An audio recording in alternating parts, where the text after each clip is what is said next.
Tôt le matin, au sein de la cité de la radio-télévision nationale congolaise, d'un air préoccupé, il arrive à son lieu de travail.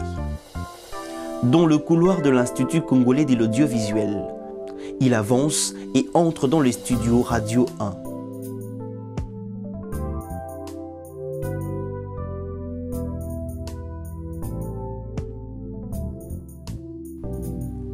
Très vite, il s'est mis à l'ouvrage. Essayez de deviner la fonction de cet homme manipulant cette table de mixage. Eh bien, c'est un ingénieur du son.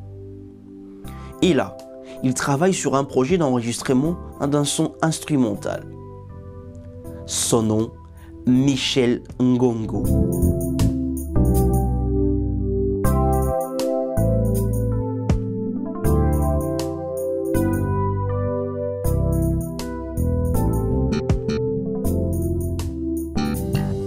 C'est un projet de musique instrumentale.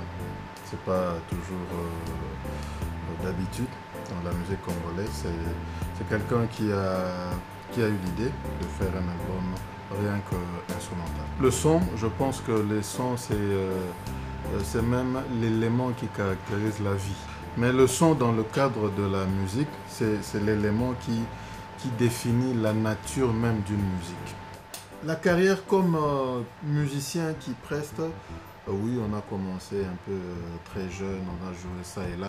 Tout commence au sein de cette chapelle protestante de Kinshasa-Gombe, au début des années 1990, lorsque Michel cofonde avec son ami Nimo les groupes musicaux SFJC. SFJC, je veux dire d'abord, ça veut dire Soldiers for Jesus Christ. Et dans le groupe, Michel a joué le rôle de clavieriste, c'est-à-dire le synthétiste, comme on les appelle couramment. Et à part le rôle de clavieriste, il a aussi joué le rôle de l'arrangeur. Tu vois, la plupart des chansons, surtout sur le plan instrumental, la plupart des chansons qu'on composait et nous aidait un peu à faire, que ce soit des partitions, que ce soit des arrangements instrumentaux. Avec Michel, je me souviens, quand on travaillait ensemble, on avait tellement des ambitions. On a eu à créer une école de musique. Donc l'école s'appelait Crescendo.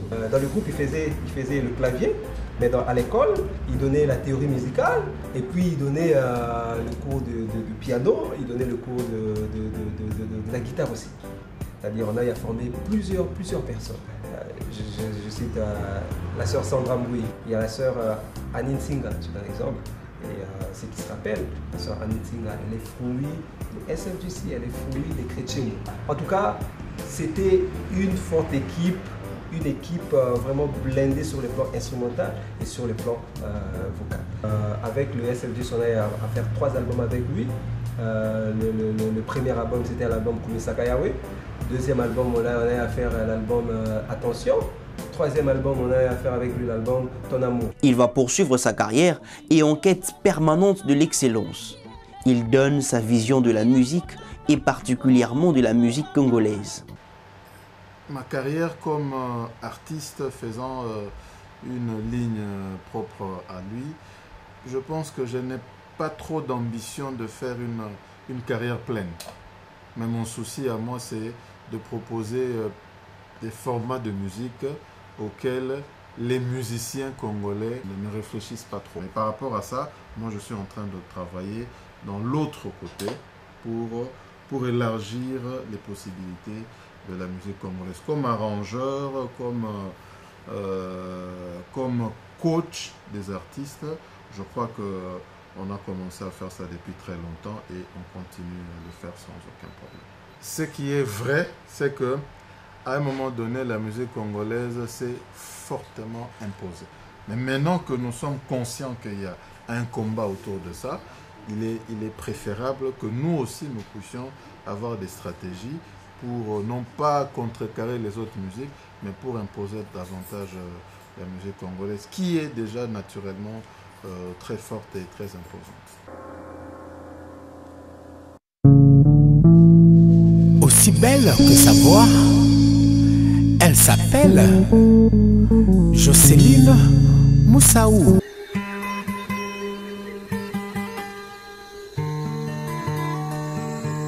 Komisa Manzambe, o asalaka na mandate.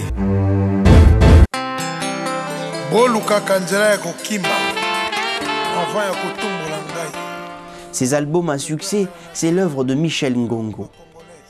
Et de là, il a appris les méandres considérables de cette musique particulière.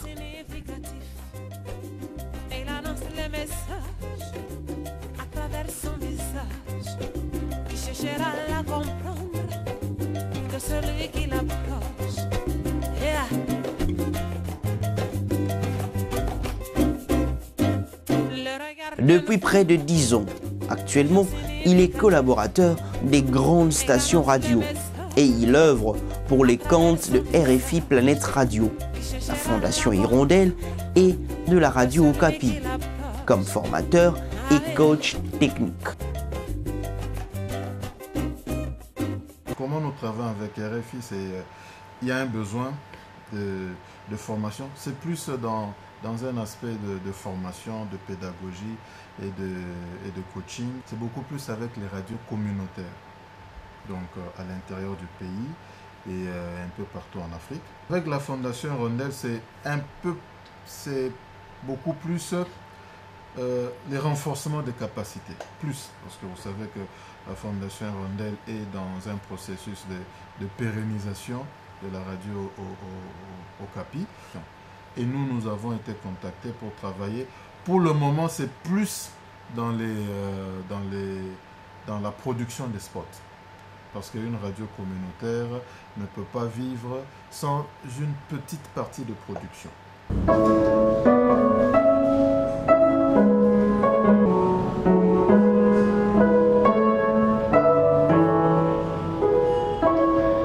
Cette interprétation de l'œuvre musicale de Mozart est jouée à l'Institut national des arts.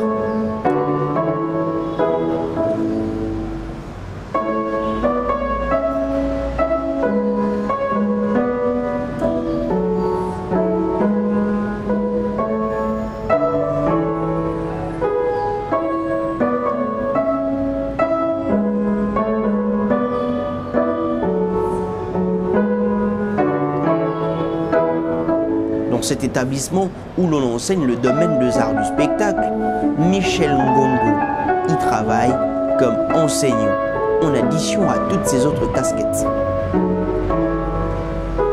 Michel Ngongo est enseignant, il est assistant à l'Institut national des arts depuis une dizaine d'années, où il enseigne essentiellement du côté technique, on va dire, il enseigne principalement le cours de piano et le cours de solfège.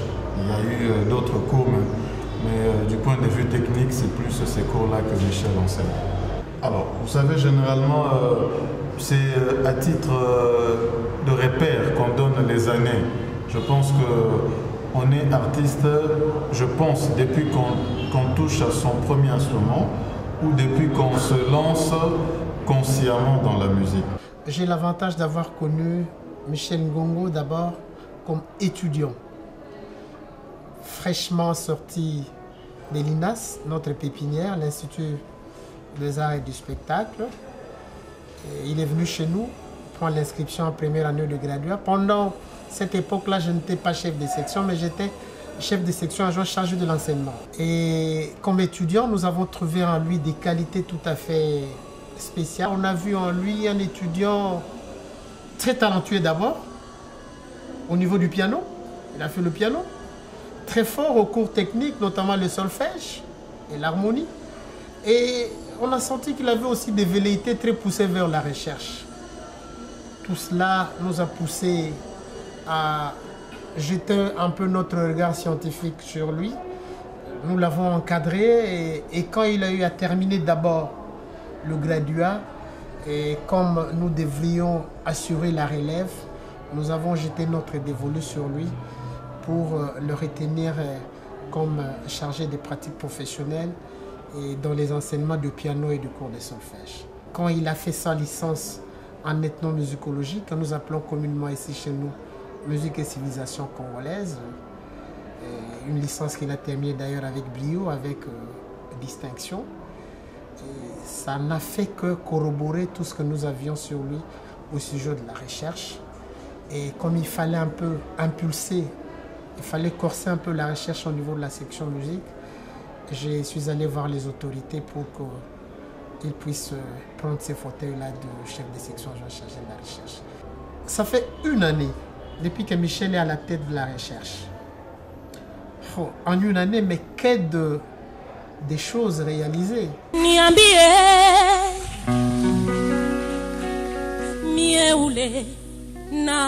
Immaculée Kavira, Laetitia Lefroy, ces jeunes dames sont respectivement gagnantes de la première et deuxième édition du concours musical Art féminin qu'initie Michel Ngongo, dont le souci de promouvoir le jeune talent féminin. Art féminin, c'est un concours des jeunes talents. On voulait plus promouvoir l'artiste féminin. L'art féminin existe depuis 2009. La gagnante de la première édition, c'est Immaculée Kavira. Celle de la deuxième édition, c'est Laetitia Lefroy.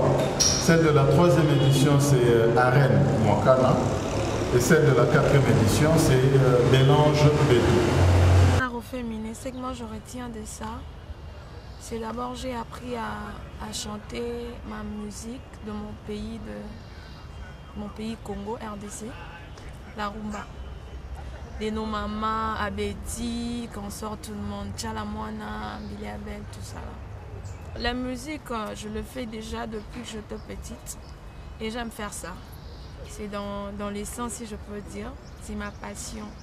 Mais art féminin m'a ajouté encore plus de l'assurance, beaucoup de choses. Mais après ça, je continue toujours à chanter et ça m'a ajouté le goût de faire la rumba.